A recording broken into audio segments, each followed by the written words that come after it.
ओम नमः शिवाय। जय माता दी। दोस्तों, स्वागत है आप सभी का आपके अपने यूट्यूब चैनल खुशहाल ज़िंदगी में। दोस्तों, चैत्र नवरात्रि चल रहे हैं और अब हम धीरे धीरे नवरात्रि के समापन की ओर बढ़ रहे हैं। आज की वीडियो में हम बात करेंगे चैत्र नवरात्रि के अष्टमी और नवमी तिथि के बारे में।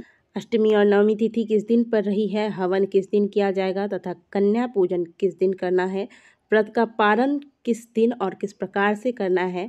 यदि आप ध्वजा, क्योंकि बहुत से लोग चैत्र नवरात्रि में ध्वजा यानी कि पताका, माता के नाम का पताका भी लगाते हैं, तो ये आपको किस दिन लगाना है तथा दोनों तिथियों में आपको कौन से विशेष समय का ध्यान रखना है। किसी भी प्रकार का पूजन, हवन या कन्या पूजन इत्यादि नहीं करना है।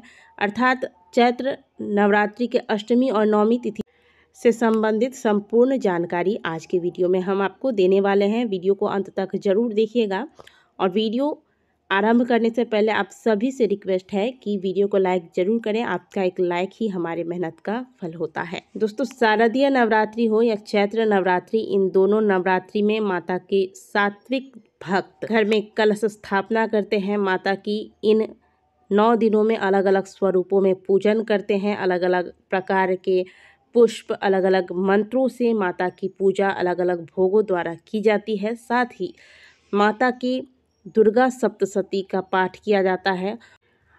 इसके पश्चात अष्टमी तिथि पर हवन और नवमी पर कन्या पूजन करने का विधान है। कुछ लोग अष्टमी पर हवन करते हैं तो कुछ लोग नवमी तिथि पर ही हवन और कन्या पूजन एक साथ करके व्रत को पूर्ण करते हैं। तो कुल मिलाकर कहें तो कलश स्थापना वाले दिन से लेकर सप्तमी तिथि तक आपको दुर्गा सप्तशती का पाठ पूर्ण कर लेना होता है। इसके बाद अष्टमी और नवमी तिथि माता के हवन, कन्या पूजन तथा खोइछा भराई के लिए होता है।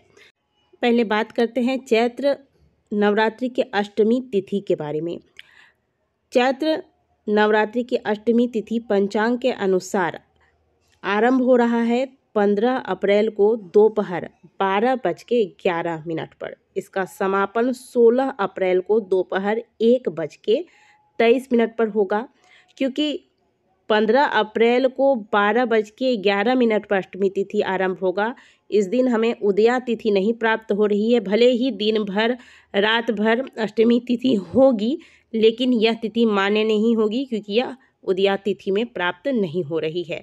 जब सूर्योदय होते वक्त जो तिथि प्राप्त होती है वही तिथि मान्य होती है, वही ज़्यादा श्रेष्ठ और शुभ होती है। तो उदया तिथि की अष्टमी हमें 16 अप्रैल को प्राप्त हो रही है, इसलिए 16 अप्रैल को ही महाअष्टमी की पूजा की जाएगी। बहुत से लोग नवरात्रि में पहले दिन और अष्टमी का व्रत रखते हैं या फिर बहुत से लोग नवमी का भी व्रत रखते हैं। तो यदि आप अष्टमी का व्रत रखते हैं और आज ही के दिन माता की खोइछा भरते हैं या फिर हवन इत्यादि करते हैं, कन्या पूजन करते हैं, तो उन्हें 16 अप्रैल को ही ये सारे कार्य कर लेने हैं। इस बार अष्टमी तिथि पर सर्वार्थ सिद्ध योग और रवि योग का निर्माण हो रहा है। ये दोनों ही शुभ योग हैं और यह सुबह 5:16 से लेकर सुबह 5:53 तक रहेगा। तो यदि आप हवन इत्यादि करना चाहते हैं तो इसके लिए बहुत सुंदर यह मुहूर्त है और कन्या पूजन भी आप इस मुहूर्त में कर सकते हैं। हालांकि इतने सुबह को कन्या पूजन करना संभव नहीं है। महाअष्टमी के हवन के लिए यह बहुत ही श्रेष्ठ समय होगा। इसके अलावा 16 अप्रैल को अभिजीत मुहूर्त 12:01 से लेकर 12:51 तक रहेगा। तो अभिजीत मुहूर्त में भी आप कन्या पूजन या फिर हवन इत्यादि जो भी आपको करना है ये कर सकते हैं। आज के दिन आपको ध्यान रखना है राहु काल का। चैत्र नवरात्रि के अष्टमी वाले दिन राहु काल दोपहर 3:35 से लेकर 5:09 तक रहेगा। इस दौरान आपको कोई भी पूजा पाठ, हवन इत्यादि नहीं करना है, क्योंकि राहु काल में किसी भी प्रकार का पूजा पाठ, दान इत्यादि करना वर्जित बताया गया है। यह सामान्य दिनों के लिए नहीं होता है, यह जो विशेष आप पूजन करते हैं तब ऐसी स्थिति में राहु काल का ध्यान रखा जाता है। बात करें नवमी तिथि की, तो चैत्र मास की नवरात्रि की नवमी तिथि का आरंभ 16 अप्रैल को दोपहर 1:23 से आरंभ हो जाएगा, जिसका समापन 17 अप्रैल को दोपहर 3:24 पर होगा। तो उदया तिथि 17 अप्रैल को प्राप्त हो रही है नवमी की, इसलिए महानवमी की पूजा 17 अप्रैल को की जाएगी। आज महानवमी वाले दिन कन्या पूजन का जो सबसे शुभ मुहूर्त होगा वह होगा सुबह 6:27 से लेकर सुबह 7:51 तक। महानवमी वाले दिन अभिजीत मुहूर्त की प्राप्ति नहीं हो रही है। इस दिन दोपहर 12:26 से राहु काल का प्रारंभ हो जाएगा, जो कि लगभग दोपहर 2 बजे तक रहेगा। और राहु काल में आपको हवन, कन्या पूजन, माता की खोइछा भराई इत्यादि नहीं करना है। इसलिए जो भी पूजा पाठ आपको करना है, हवन इत्यादि करना है, वह इसके पहले ही कर लेंगे।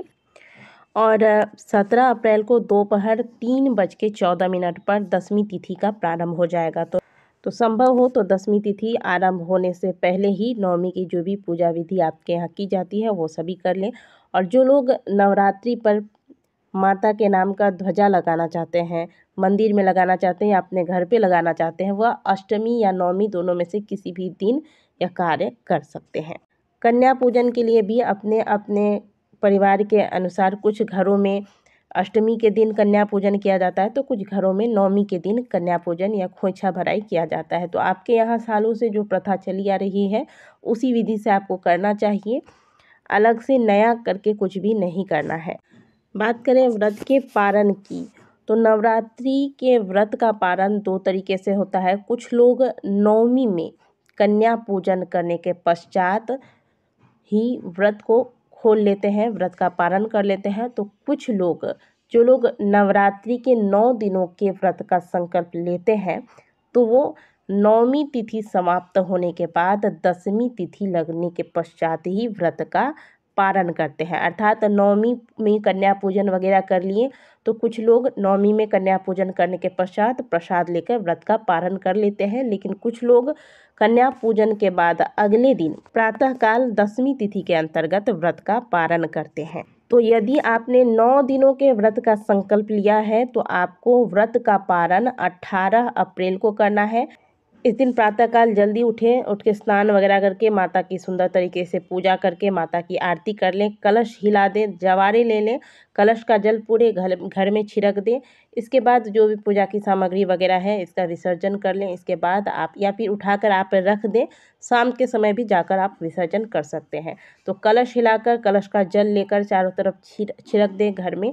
इसके बाद यह शांति जल छिड़कने के पश्चात जवारे ले लें। पहले जवारे माता को अर्पित करें, फिर ये जवारे आप लेकर अपने घर के तिजोरी में, अपने पर्स वगैरह में रख लें। इसके बाद व्रत का पारण करेंगे। तो जो लोग कन्या पूजन के बाद व्रत का पारण करेंगे वो भी इसी प्रकार से करेंगे। कलश हिलाकर शांति जल पूरे घर में छिड़कने के बाद जवारे उठाकर माता को अर्पित करेंगे, स्वयं भी जवारे लेंगे और इसके बाद व्रत का पारण करेंगे। चैत्र नवरात्रि के अष्टमी और नवमी से संबंधित आज के वीडियो में जो भी हमने आपको जानकारी दी है, ये जानकारी आपको कैसी लगी बताने के लिए कमेंट बॉक्स में हर हर महादेव अवश्य लिखिएगा। मिलते हैं आपसे अगले वीडियो में, तब तक के लिए ओम नमः शिवाय, हर हर महादेव, जय माता दी।